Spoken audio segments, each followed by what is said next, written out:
Muy buenos días, hermanos. Abran sus Biblias, por favor, en Apocalipsis capítulo 1, versículo 5. Continuamos con nuestra serie de Apocalipsis en la parte inicial y estamos después del prólogo en la salutación de este libro que dijimos tiene un género epistolar muy interesante y es un libro muy llamativo. Capítulo 1, versículo 5 dice así: y de Jesucristo, el testigo fiel, el primogénito de los muertos y el soberano de los reyes de la tierra, al que nos amó y nos lavó de nuestros pecados con su sangre. Si ustedes notan, este versículo continuará tanto en el comienzo como el final. Este versículo está conectado con el versículo número 4, que fue donde comenzó la presentación trinitaria de Dios, y luego está hablando de Jesucristo, y continúa con el versículo número 6, que es el cierre de la doxología. Entonces va a ser un poco interesante estudiar este texto, pero conectado con el texto anterior y con el texto siguiente. No es un texto independiente.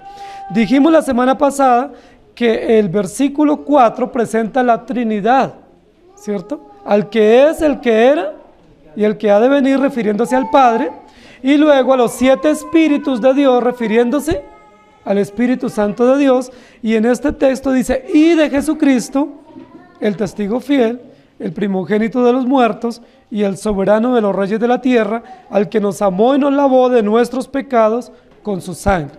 En este versículo nosotros vamos a encontrar 3 títulos que se le otorgan o se le dan o se le reconocen a Jesucristo, el Cordero de Dios. 3 títulos: Jesucristo, testigo fiel, primogénito de los muertos y soberano de los reyes de la tierra. Y luego concluye ese texto diciendo: al que nos amó y nos lavó de nuestros pecados con su sangre. Y ese es el título que vamos a tener para la enseñanza de esta mañana: al que nos amó y nos libertó con su sangre. Ubiquémonos para introducir esta mañana la predicación en la parte final del texto: al que nos amó y nos lavó de nuestros pecados con su sangre. El texto va a comenzar hablando en este sentido sobre la obra expiatoria de Jesucristo. Recuerden que nosotros hemos dicho que la palabra testimonio no siempre se refiere a martirio o a mártir. Sin embargo, Jesucristo es el primer mártir que la historia relata que dio su vida para nosotros. Y cuando concluye este texto diciendo: al que nos amó y nos lavó de nuestros pecados, está reconociendo 2 acciones propias de la redención de Jesucristo.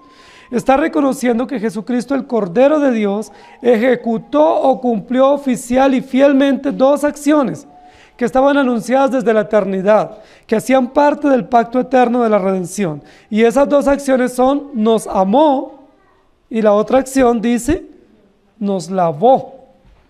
Esas 2 acciones tienen que ver con las doctrinas de la gracia. Cuando el texto dice al que nos amó, habla de una acción pasada, cumplida y terminada, y ustedes saben que el amor en la Biblia, en este contexto, tiene que ver con conocimiento profundo, con conocimiento pleno y absoluto. ¿Quién es el que nos amó desde la eternidad? Dios. Y Dios Padre nos amó desde la eternidad a través de Jesucristo, el Hijo de Dios, al que nos amó, tiempo pasado, tiempo cumplido, tiempo perfecto, aquel que nos amó. Y continúa diciendo: y nos lavó. Las 2 acciones van juntas. Recuerden que hace 8 días decíamos que hay un conector que es muy frecuente en el libro de Apocalipsis, que es una conjunción. Esa conjunción muy frecuente nos muestra que son acciones iguales en igualdad de oportunidades y de posibilidades y en igualdad de criterios. Esas 2 acciones que están igualadas o equiparadas aquí en el versículo son: amó y lavó. ¿Qué es más importante, amar o lavar? Según la conjunción que está allí, están en el mismo nivel. El que nos amó y nos lavó. No es más importante una acción que la otra. El amor, ¿cuándo se mostró? En la eternidad. Pero ¿cómo nosotros sabemos que hemos sido amados por Cristo? Porque nos lavó de nuestros pecados. ¿Sí? ¿Cómo ustedes y yo sabemos que hemos sido amados desde la eternidad? Dice: porque nos lavó nuestros pecados. Muchísimas personas dicen que realmente el texto, la palabra allí o la traducción para lavar no es propiamente lavar, sino libertar. Que lo más probable es que el texto allí está indicando nos libertó, por algunas razones del texto. Sin embargo, lavar y libertar en el texto griego pues es casi idéntico. Entonces, por eso algunas versiones modernas traducen nos lavó, pero las versiones antiguas traducen aquel que nos amó y nos libertó. Ahora, sea cual sea la traducción más acertada, lavar o libertar, los dos verbos tienen connotaciones expiatorias. Porque los dos verbos tienen la connotación de que Jesucristo nos ha libertado o nos ha lavado de la inmundicia del pecado para que nosotros tengamos esperanza. La conclusión del versículo 5, que es por el lado donde hemos comenzado hoy, está atribuyéndole a Jesucristo, el Hijo de Dios, dos acciones supremamente importantes concernientes a la redención. La primera acción es la acción de ser amados por Dios. Queridos hermanos, todos nosotros, absolutamente todos los seres humanos, necesitamos y buscamos ser amados y sentirnos amados. Es una necesidad básica del ser humano. Lo dice no solamente nuestra propia identidad como seres, sino los que trabajan en ciencias humanas y sociales, trabajan muchísimo el concepto del amor y del afianzamiento en valor, la valoración que una persona pueda tener. Muchas personas dicen es que esa persona no se siente amada o no se siente estimada. Los temas que trabajan los psicólogos de autoestima, autoconcepto, se enfocan directamente a ese sentido. Ahora, por muchas razones y muchos medios que nosotros busquemos ser amados, nosotros no vamos a poder ser amados, al menos que hayamos sido amados por Dios desde la eternidad.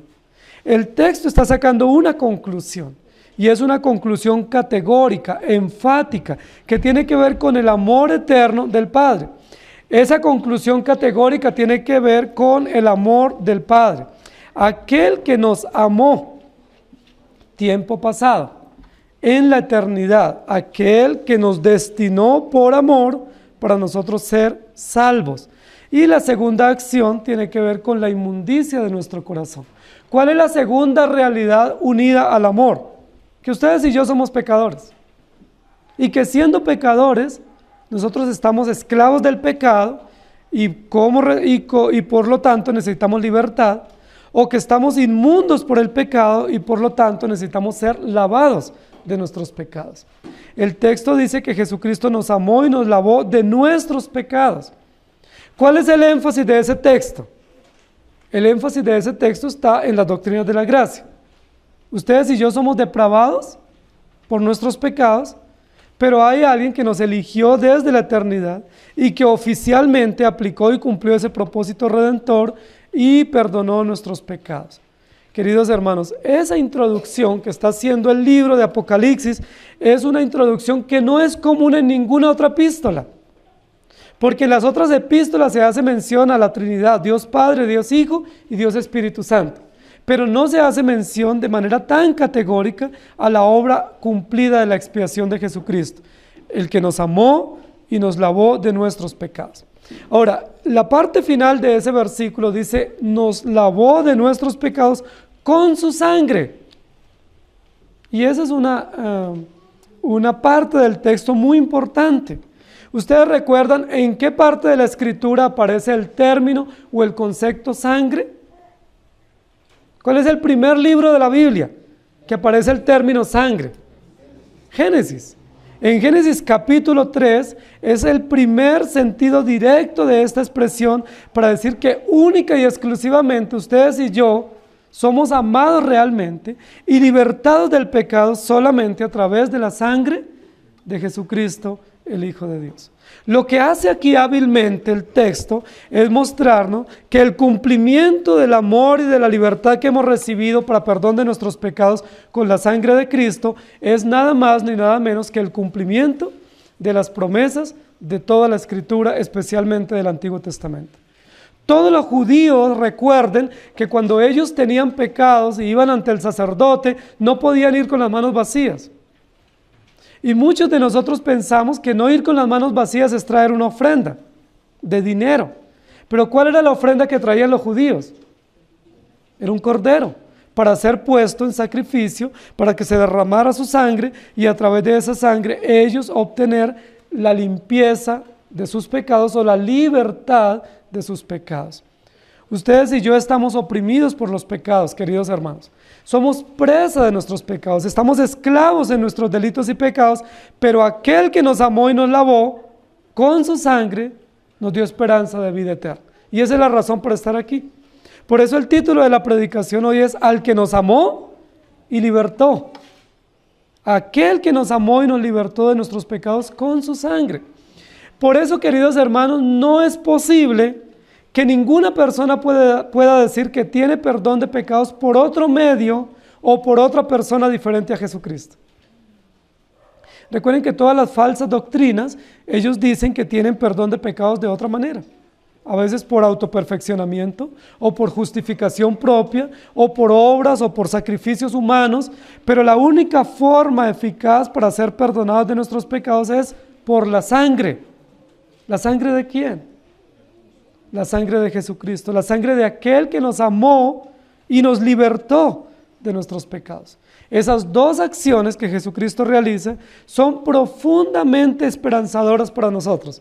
Hemos sido amados por Cristo. Amén. Alguien nos ama.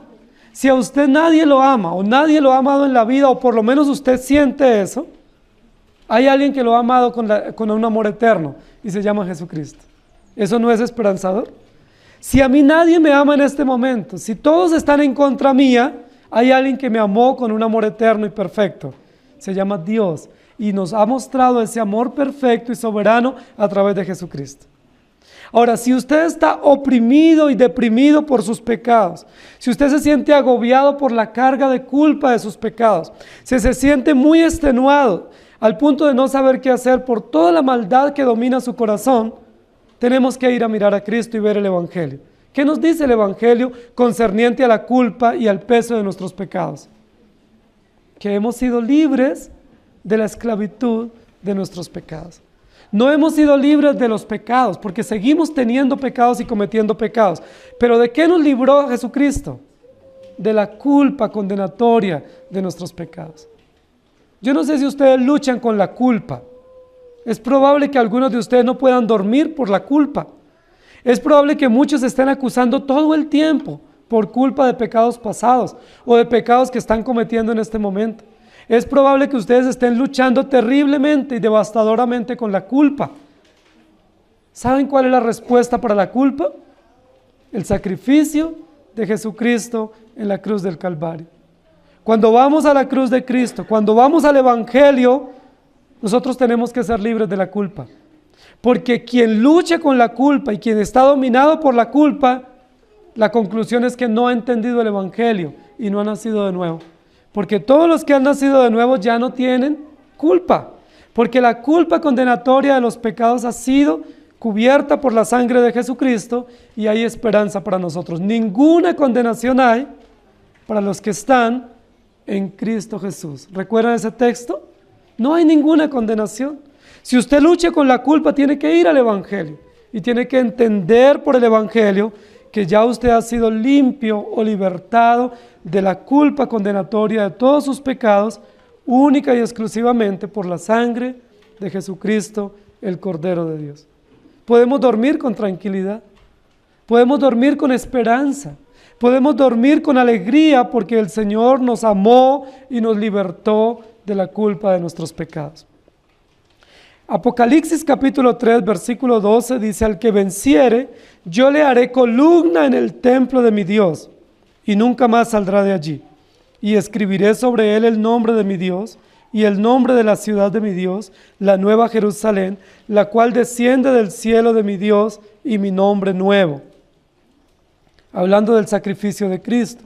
Y luego en Apocalipsis capítulo 5, versículo 9, versículo 6 y versículo 12, dice: y miré y vi que en medio del trono y de los 4 seres vivientes y en medio de los ancianos estaba en pie un cordero como inmolado que tenía 7 cuernos y 7 ojos, los cuales son los 7 espíritus de Dios enviados por toda la tierra, y cantaban un nuevo cántico diciendo: digno eres de tomar el libro y de abrir sus sellos, porque tú fuiste inmolado y con tu sangre nos has redimido para Dios de todo linaje y lengua y pueblo y nación, que decían a gran voz, el Cordero que fue inmolado es digno de tomar el poder, la riqueza, la sabiduría, la fortaleza, la honra, la gloria y la alabanza. Habla del Cordero inmolado, habla de la sangre derramada para perdón de nuestros pecados. Y luego en Apocalipsis 13:8 dice, y la adoraron todos los moradores de la tierra, cuyos nombres no estaban escritos en el libro de la vida del Cordero, que fue inmolado desde el principio del mundo. ¿Cómo obtenemos perdón de nuestros pecados? A través del sacrificio de Jesucristo, a través de su sangre derramada. Luego en Apocalipsis 18, versículos 4 y 5 dice así, y oí otra voz del cielo que decía, salid de ella, pueblo mío, porque para que no seáis partícipes de sus pecados, ni recibáis parte de sus plagas, porque sus pecados han llegado hasta el cielo, y Dios se ha acordado de sus maldades. Y en Apocalipsis 7:14, yo le dije, Señor, tú lo sabes. Y él me dijo, estos son los que han salido de la gran tribulación, y han lavado sus ropas, y las han emblanquecido con la sangre del Cordero. Y luego en Marcos 10:45 dice, porque el Hijo del Hombre no vino para ser servido, sino para servir y para dar su vida en rescate por muchos. En 2 Corintios 5:21, al que no conoció pecado, por nosotros lo hizo pecado, para que nosotros fuésemos hechos justicia de Dios en él. Y luego en Romanos 8:27, mas el que escudriña los corazones sabe cuál es la intención del Espíritu, porque conforme a la voluntad de Dios intercede por los santos. Por eso el apóstol Pablo, entendiendo el Evangelio, en Gálatas 2:20 dice, con Cristo estoy juntamente crucificado, y ya no vivo yo, mas vive Cristo en mí. Y lo que ahora vivo en la carne, lo vivo en la fe del Hijo de Dios, el cual me amó y se entregó a sí mismo por mí. Efesios 5:2 dice, y andad en amor, como Cristo nos amó y se entregó a sí mismo por nosotros, ofrenda y sacrificio a Dios en olor fragante. ¿Es usted amado por Dios? ¿Cómo lo sabe? Porque Jesucristo murió para perdonar nuestros pecados y nos ha libertado de la esclavitud de los mismos. Por eso no podemos usar esa frase que muchos usan para evangelizar y salen a la calle y a toda persona le dicen, Dios te ama y tiene un plan maravilloso para tu vida. Dios te ama aunque vayas rumbo al infierno. Aunque vivas como vivas, Dios te ama tal cual eres. Porque la Biblia nos ratifica una y otra vez que solo los elegidos o los creyentes o los que Dios determinó de antemano son objeto del amor eterno de Dios. Y por ello Jesucristo muere, derrama su sangre para lavarles de sus pecados. Al que nos amó y nos libertó. A Él sea la gloria por siempre. Amén.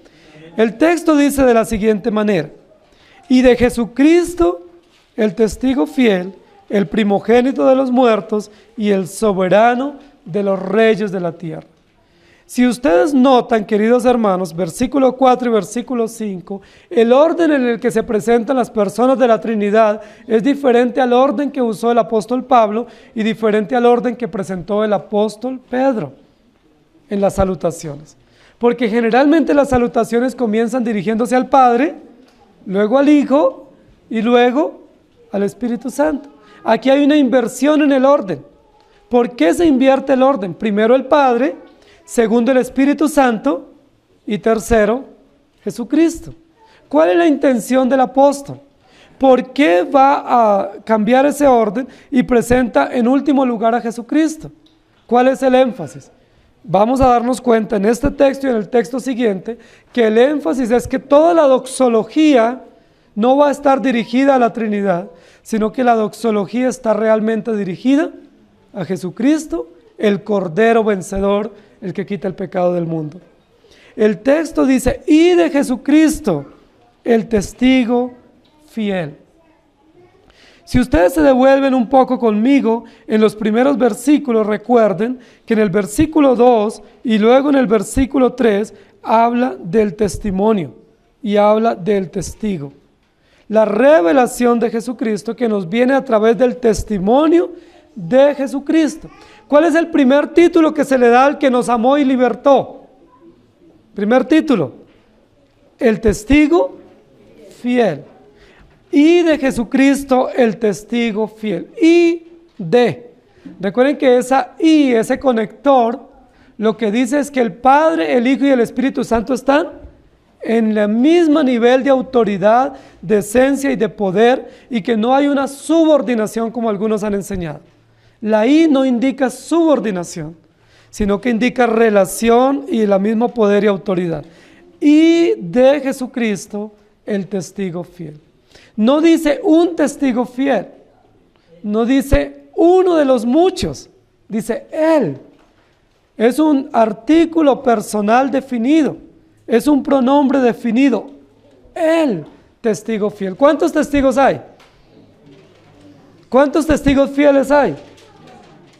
Solo hay uno. ¿Quién es ese único testigo fiel? Jesucristo. No es un testigo, es un artículo definido. Él, testigo fiel. Y no solamente se le da el título a Jesús de testigo, sino que se pone un adjetivo calificativo para decir qué clase de testigo es Él. Y el adjetivo calificativo es fiel. Jesucristo no solamente es el testigo.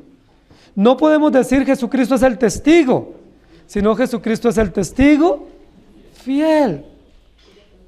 Es el primer título que se le da a Jesucristo en este texto.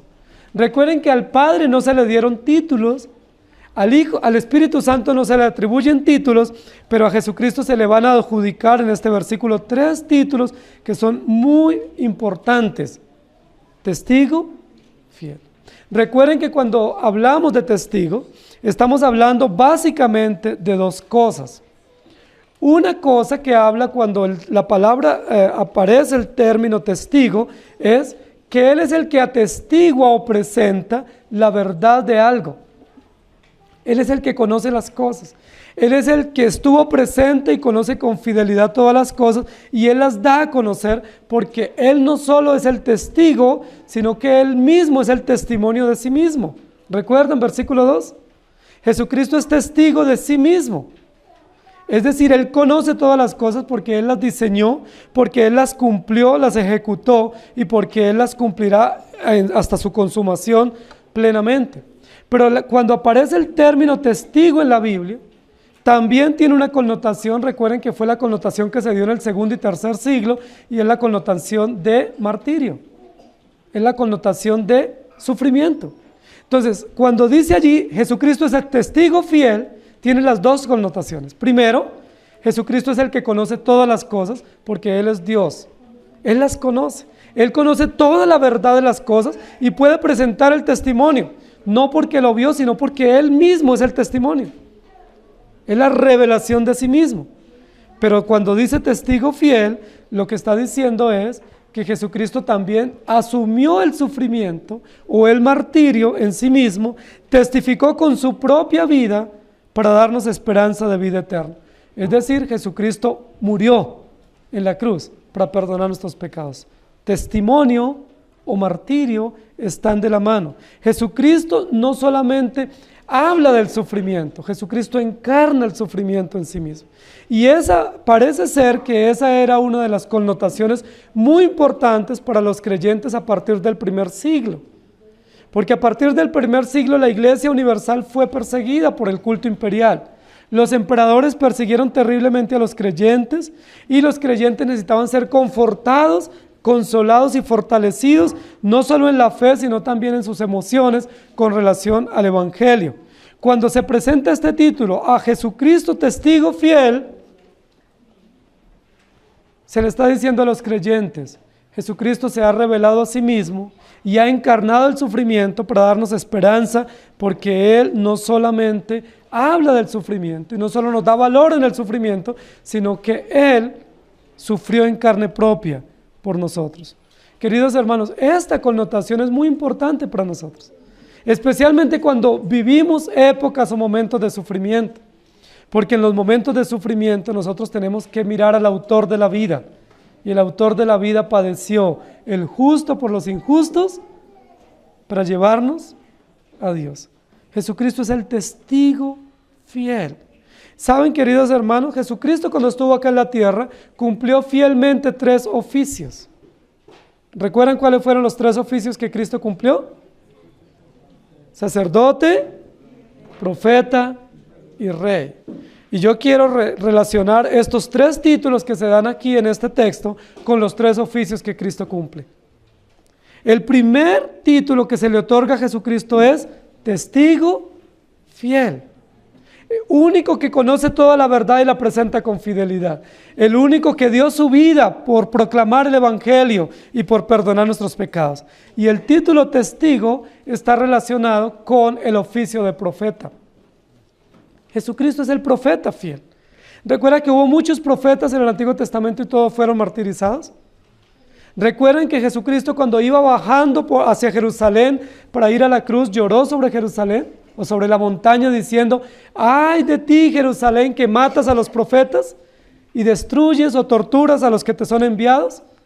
Jesucristo iba camino a la muerte, camino a la cruz, camino a la tortura, y está reconociendo que Él es un profeta como otros del Antiguo Testamento, pero que Él es el profeta fiel, verdadero, venido del cielo, y que va a ser muerto al igual que los profetas que le habían antecedido. Jesucristo es testigo fiel, queridos hermanos. La fidelidad en el texto bíblico, en este sentido, es muy, pero muy importante para nosotros. Nosotros podemos ser testigos de muchas cosas, pero ¿saben cómo es nuestro testimonio? Infiel. Nuestro testimonio es sesgado, nuestro testimonio es interesado. Muchas veces nosotros miramos hacia nosotros y decimos: no, yo corro peligro si digo esto, entonces mejor voy a cambiar el testimonio. ¿Sí? Yo no me voy a exponer, entonces mejor no digo esto o aquello. Nosotros tenemos tanto temor de ser testigos verdaderos. Por eso no creemos en los testigos. Porque los testigos que caminan por ahí son testigos falsos. Porque no puede haber un testigo verdadero, solo hay un testigo fiel y verdadero, que se llama Jesucristo, el Hijo de Dios que vino del cielo. Él dio su vida para defender su propio testimonio, para defender la propia revelación de sí mismo. Recuerden que aún en el día anterior de ir a la cruz, Jesús dice: Padre, si es posible, pase de mí esta copa, pero no se haga mi voluntad, sino la tuya. Y con fidelidad y con valor afirmó su rostro para ir a Jerusalén, sabiendo que iba a morir. Jesucristo es testigo fiel. Ustedes y yo somos testigos falsos. No somos verdaderos. No somos testigos veraces.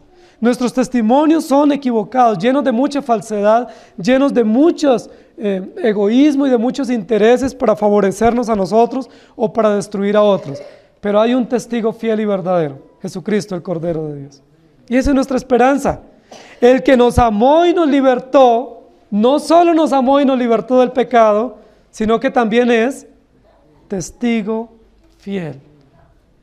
Apocalipsis capítulo 2, versículo 13. Yo conozco tus obras y dónde moras, donde está el trono de Satanás, pero retienes mi nombre y no has negado mi fe, ni aun en los días en que Antipas, mi testigo fiel, fue muerto entre vosotros, donde mora Satanás. En Apocalipsis 2:10 dice: no temas en nada lo que vas a padecer.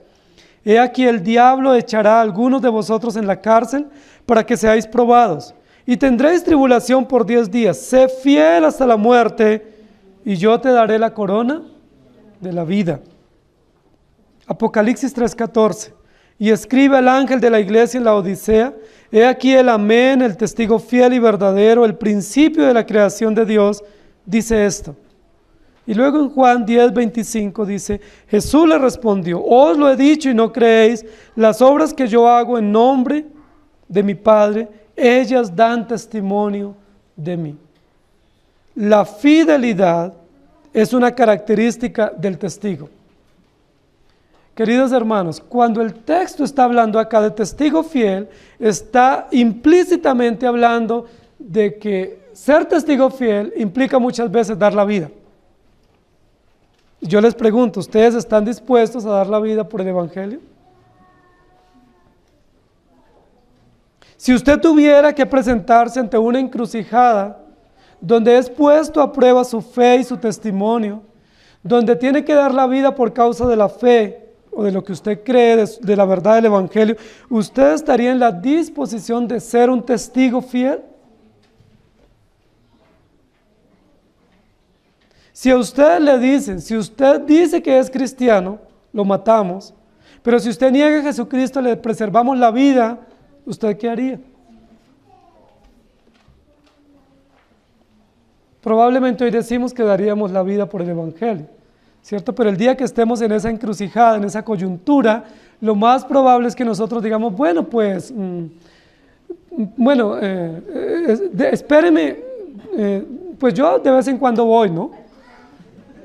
Y yo llevo la Biblia y me gusta, pero, pues cristiano, porque somos así, hermano.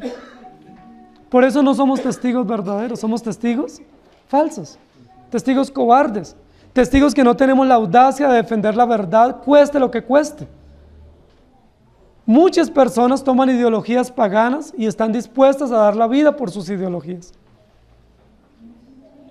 Los militares, hoy en día estos movimientos inmorales, están dispuestos a dar la vida, cueste lo que cueste, por defender sus ideologías. Muchos han tenido que dar la vida para que otros logren algunos derechos, entre comillas.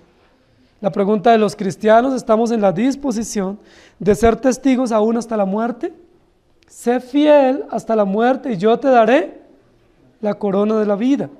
Pero nosotros no somos testigos fieles, aún para situaciones más leves, mucho menos para defender la verdad del Evangelio. Pero ¿saben? Aún siendo testigos infieles, Cristo murió por nosotros y nos amó y nos libertó del pecado. Y Él es el testigo fiel que testifica a nuestro favor. El segundo título que se le otorga a Jesucristo en este texto es el primogénito de los muertos. Y de Jesucristo, el testigo fiel, el primogénito de los muertos.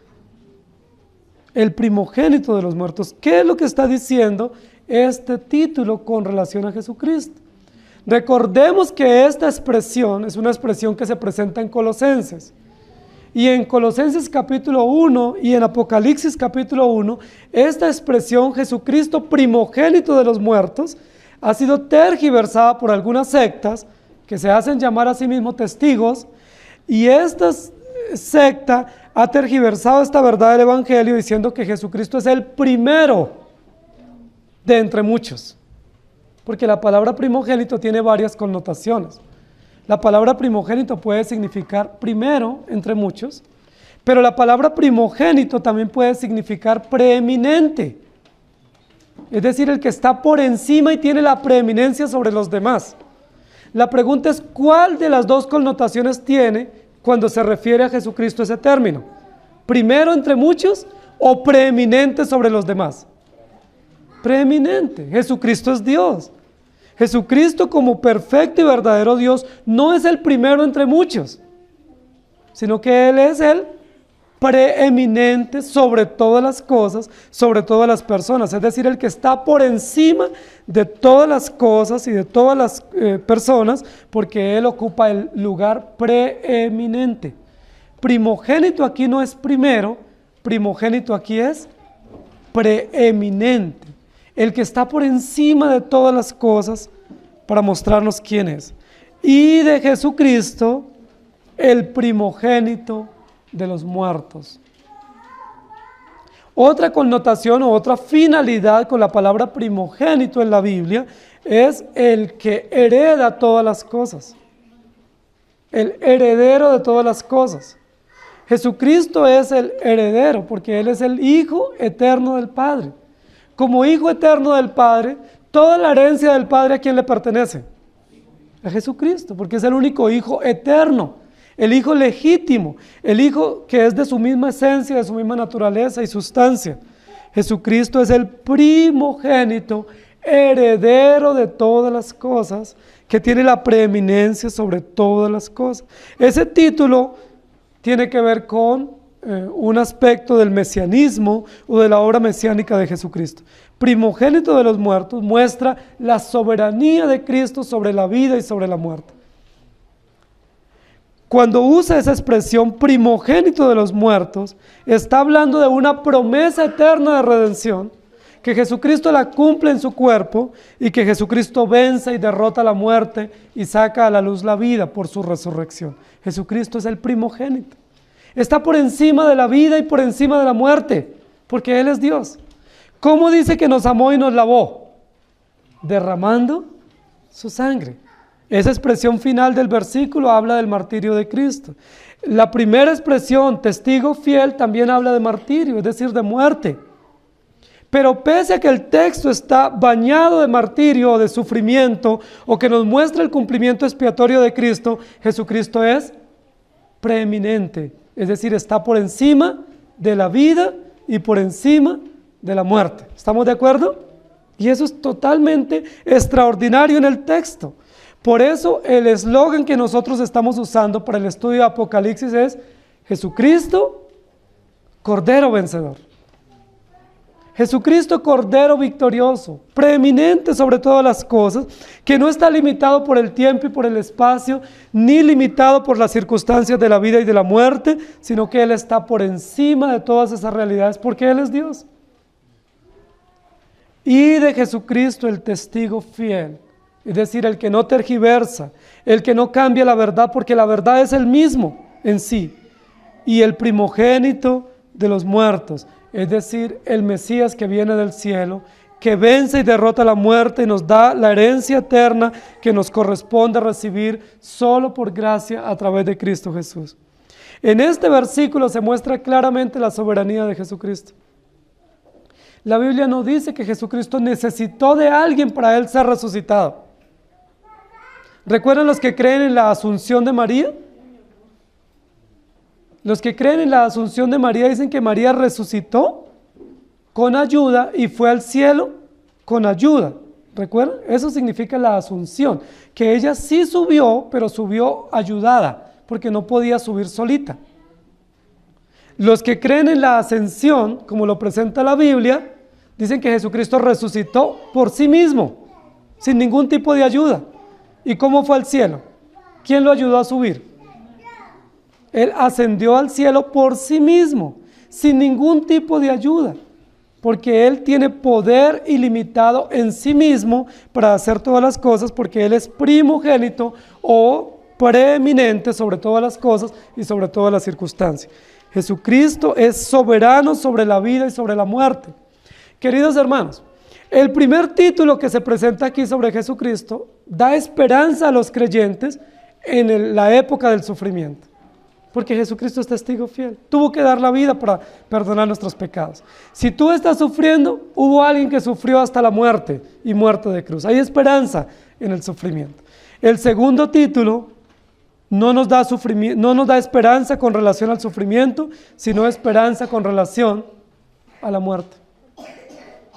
Si tú mueres hoy, si tuvieras que enfrentarte hoy a la realidad de la muerte, ¿cuál es la esperanza tuya?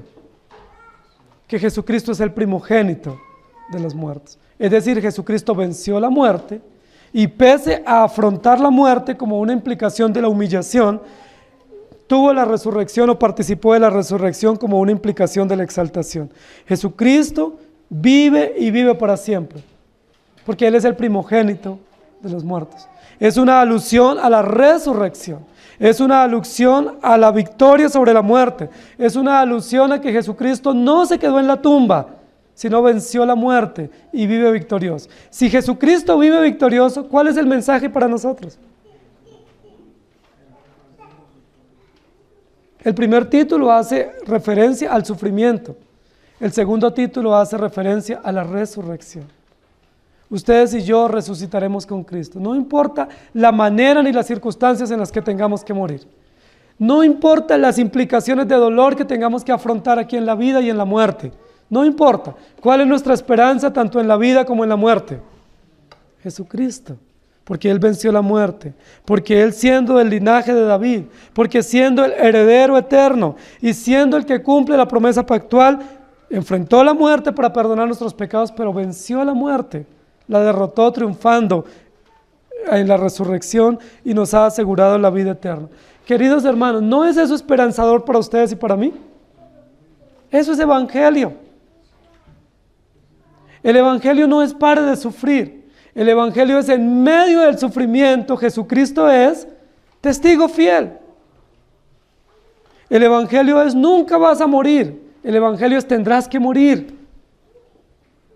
Pero en medio de la muerte, la realidad mayor no es la muerte, sino la realidad es la resurrección con Jesucristo, porque Él es primicia y Él es soberano. En ese sentido, Jesucristo cumple un segundo oficio, y es el oficio sacerdotal. El primer título está relacionado con el oficio de profeta. El segundo título, que es primogénito de los muertos, está relacionado con el oficio de sacerdote. Jesucristo es el sacerdote.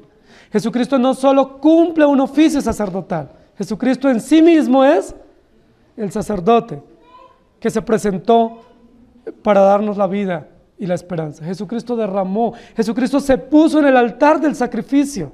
Él mismo, dice la Biblia, es el cordero inmolado que quita el pecado del mundo. Jesucristo no ofició como sacerdote, Él es el sacerdote.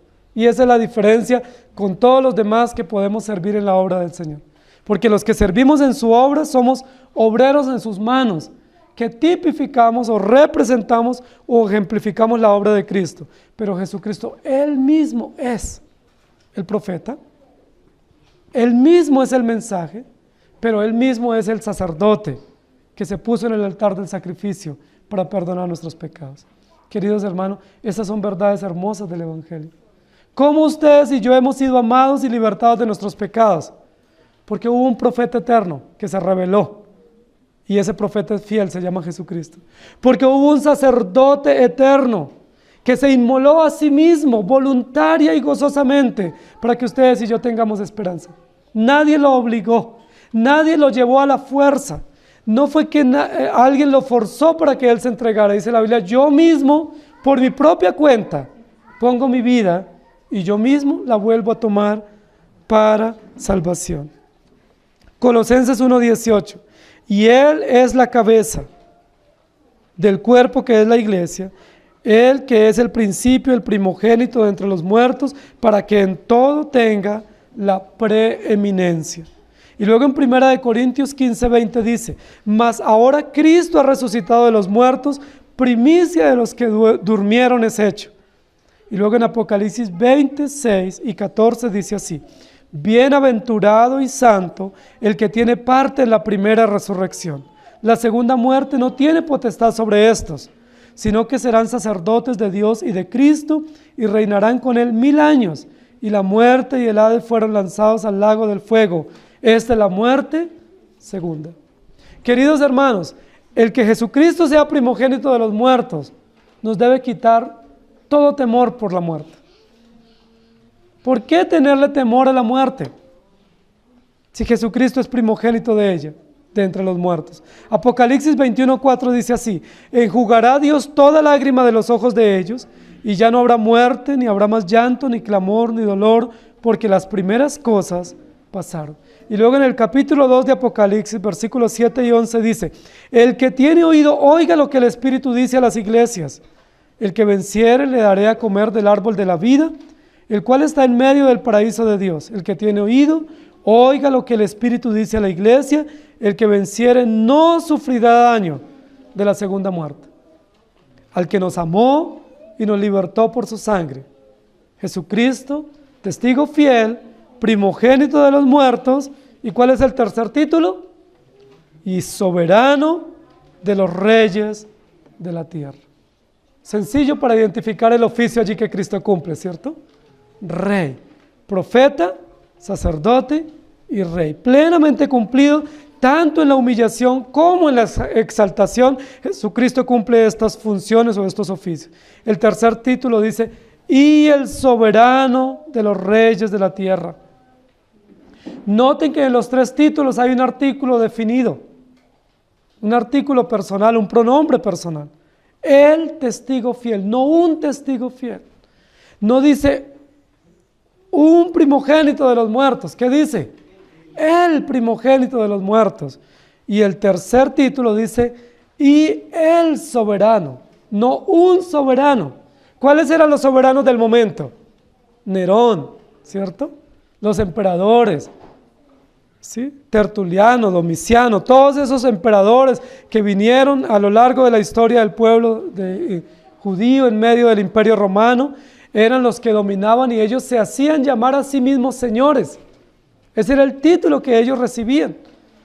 César o los faraones o los emperadores se hacían llamar así señores. Yo soy el Señor de esta tierra, o de esta nación o de este imperio. Jesucristo va a recibir un título y es Señor de señores y Rey de reyes. Había reyes poderosos y majestuosos en ese momento.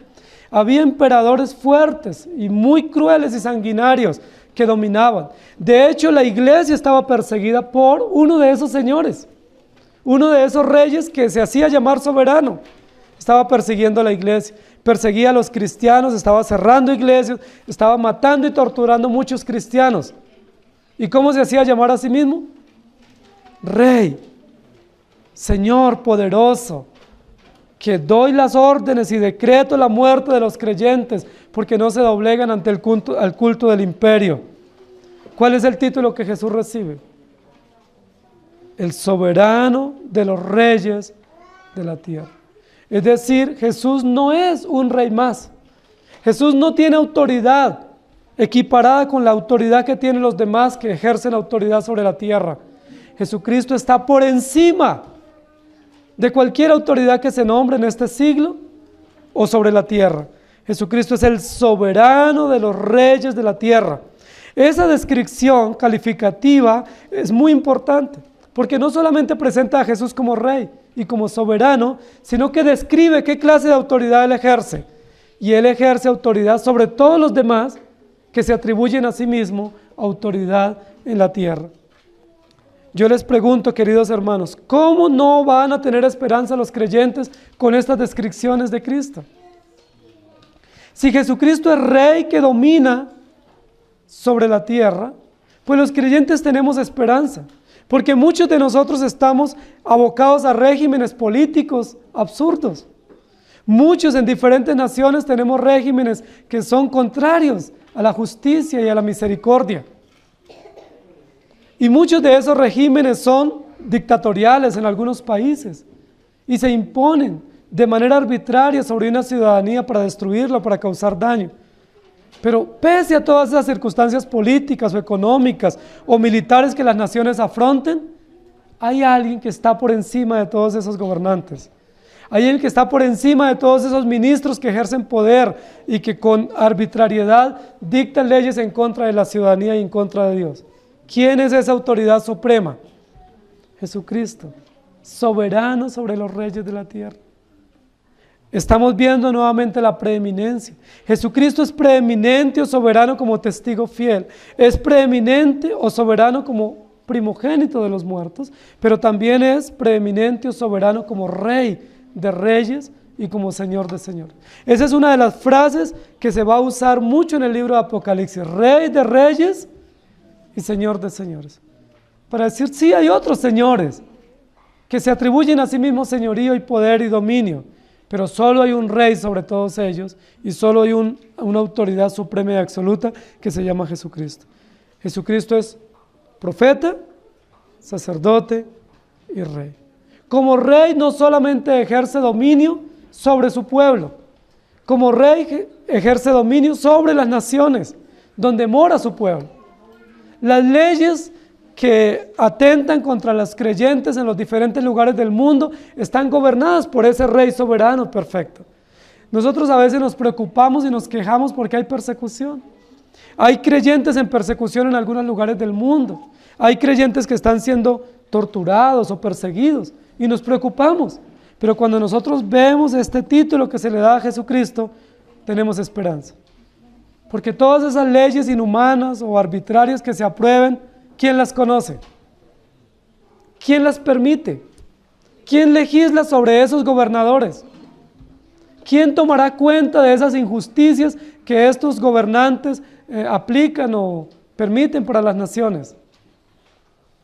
El soberano de los reyes de la tierra, Jesucristo, el Hijo de Dios. el testigo fiel, el primogénito de los muertos. Salmo 89, 36 y 37 dice: su descendencia será para siempre, y su trono como el sol delante de mí. Como la luna será firme para siempre, y como un testigo fiel en el cielo. Esta expresión de Jesucristo como Rey hace una alusión muy importante a la línea mesiánica o a la línea davídica de la monarquía que estaba prometida en el Antiguo Testamento. ¿Ustedes se acuerdan dónde comenzó esa línea monárquica, davídica? Ya les di la respuesta. En David. David es el primer rey de la monarquía davídica. ¿Qué dijo Dios con relación a David cuando fue elegido rey y puesto en el trono?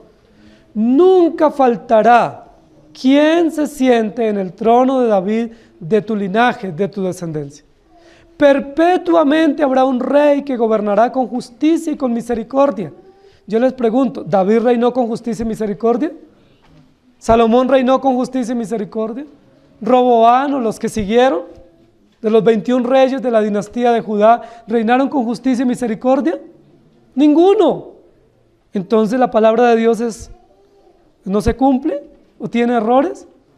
¿Por qué Dios hizo una promesa y dijo: de David me levantaré o me proveeré una descendencia que gobierne con justicia y misericordia perpetuamente? ¿A quién se refiere ese rey justo y perfecto? A Jesucristo.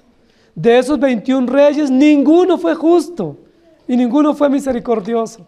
Por eso la dinastía se terminó, porque pecaron terriblemente. Dice la Biblia que profanaron el nombre de Dios y adulteraron el mensaje.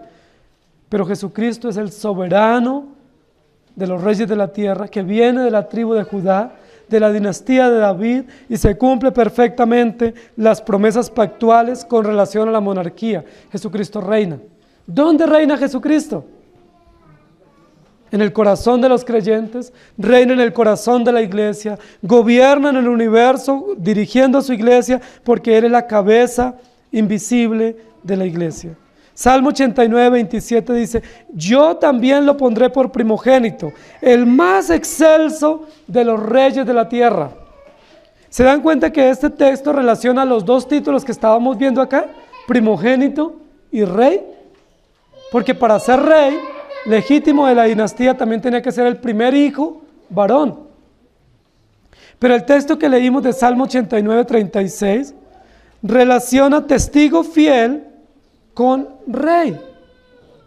¿Se dan cuenta que el Salmo 89 relaciona los tres títulos que se presentan aquí? Lo más probable es que el apóstol Juan, al estar escribiendo, tenía en mente, inspirado por el Espíritu Santo, el Salmo 89. Porque en el Salmo 89 están estos tres títulos: Jesucristo el primogénito, Jesucristo el testigo fiel y Jesucristo el soberano de los reyes de la tierra. Por eso lo toma como una doxología o como parte de los motivos de la doxología, porque el Salmo 89 era parte de la liturgia de los judíos para adorar a Dios, reconociendo a Cristo como el centro de nuestro culto. ¿Por qué Jesucristo es centro de nuestro culto? Porque Él es el testigo fiel, porque Él es el primogénito de entre los muertos y porque Él es el soberano de los reyes de la tierra. Jesucristo es el profeta, el sacerdote y el rey. Hay esperanza en el sufrimiento, queridos hermanos.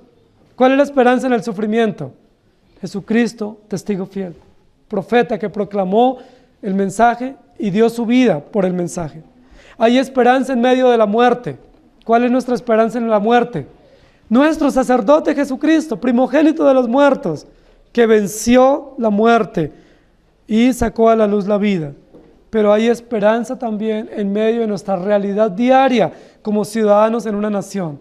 Jesucristo es el soberano de los reyes de la tierra. Cualquier ley contraria al evangelio o contraria al ser humano será juzgada por Jesucristo como rey soberano, porque Él gobierna. No estamos a la deriva, queridos hermanos. Estamos gobernados y sostenidos por nuestro Dios. Isaías 55, versículos 3 y 5 dice: inclinad vuestro oído y venid a mí. Oíd y vivirá vuestra alma, y haré con vosotros pacto eterno, las misericordias firmes a David. He aquí que yo lo di por testigo a los pueblos, por jefe, por maestro a las naciones. He aquí llamarás a gente que no conociste, y gentes que no lo conocieron correrán a ti por causa de Jehová tu Dios y del Santo de Israel que te ha honrado. Queridos hermanos, nosotros pertenecemos a la descendencia de David. En David dice la Biblia que hubo una descendencia y nosotros pertenecemos a esa descendencia. Es una descendencia pactual, es una descendencia en la cual Jesucristo es el Cordero inmolado que nos amó y nos libertó de la esclavitud del pecado para darnos esperanza. Termino con algunos textos. Apocalipsis 12, 11 y 17. Y ellos le han vencido por medio de la sangre del Cordero y de la palabra del testimonio de ellos, y menospreciaron sus vidas hasta la muerte, martirio. Entonces el dragón se llenó de ira contra la mujer y se fue a hacer guerra contra el resto de la descendencia de ella, los que guardan los mandamientos de Dios y tienen el testimonio de Jesucristo. Y luego Apocalipsis 19:10. Yo me postré a sus pies para adorarle y él me dijo, mira, no lo hagas. Yo soy consiervo tuyo y de tus hermanos que retienen el testimonio de Jesús. Adora a Dios, porque el testimonio de Jesús es el espíritu de la profecía. Si tú vives el Evangelio y predicas el Evangelio, es muy probable que seas martirizado. Es muy probable que seas perseguido. Si ese es el sufrimiento. Si el sufrimiento es por vivir una vida diferente o predicar un Evangelio diferente, pues tú vas a ser preservado y no vas a sufrir el martirio. Queridos hermanos, el Evangelio que se nos presenta en este texto es un Evangelio extraordinariamente hermoso. Aquel que nos amó y nos libertó por su sangre, siendo Jesucristo testigo fiel, primogénito de los muertos y soberano de los reyes de la tierra. Una denuncia contra las herejías, un texto extraordinario para hacer apologética contra aquellos que niegan la obra perfecta de Jesucristo, y un texto extraordinario para darnos esperanza y consuelo en cualquier momento y circunstancia. Y aquel que nos amó y nos libertó. Amén. Inclinen su rostro. Amado Señor, gracias por darnos la certeza a través de tu palabra que nos has amado desde la eternidad y que nos has mostrado tu amor perfecto e incondicional a través del sacrificio de Jesucristo. Gracias por mostrarnos en este texto que somos pecadores, pero que tú por tu infinita gracia nos has libertado y nos has liberado de la culpa condenatoria que merecen nuestras acciones. Gracias porque no hay ninguna condenación para aquel que está en Cristo Jesús. No hay ninguna culpa que nos pueda agobiar y nos pueda robar el gozo de la salvación. Somos pecadores, somos conscientes de ello, pecamos muchas veces y de muchas maneras, pero no hay culpa para aquellos que están en Cristo Jesús, porque han sido librados, perdonados y salvados, y porque tenemos quien atestigue por nosotros de la libertad y del amor eterno que hemos recibido. Tú mismo atestiguas, porque tú eres testigo fiel. Pero no solamente tenemos quien atestigue con fidelidad a favor nuestro como un profeta abnegado y sacrificial, sino que tenemos quien dio su vida por nosotros. Tú como sacerdote entregaste tu vida para perdonar nuestros pecados. Tú mismo fuiste a la cruz. No solo nos mostraste el camino, sino que tú eres el camino. No solo nos mostraste el Cordero, sino que tú eres el Cordero. Y te pusiste voluntariamente sobre el altar para propiciar por nuestros pecados. Pero tú eres el Rey soberano que gobierna en nuestro corazón. Eres el Señor de señores que dominas y controla nuestra vida. Eres nuestro amo absoluto y soberano. No nos debemos a nada ni a nadie, sino a ti. Porque tú nos compraste con precio de sangre, no para vivir para nosotros, sino para vivir para aquel que nos amó y nos libertó eternamente y para siempre. Jesucristo, el Cordero de Dios. Gracias por mostrarnos tanta riqueza en este texto. Y gracias por alentar nuestro corazón de que en cualquier situación que como creyentes, como familias y como iglesia pasemos, tú estás en nosotros y con nosotros y por nosotros, porque tú eres aquel que nos amó y nos perdonó. Gracias te damos en Cristo Jesús. Amén. Que el Señor les bendiga, hermanos.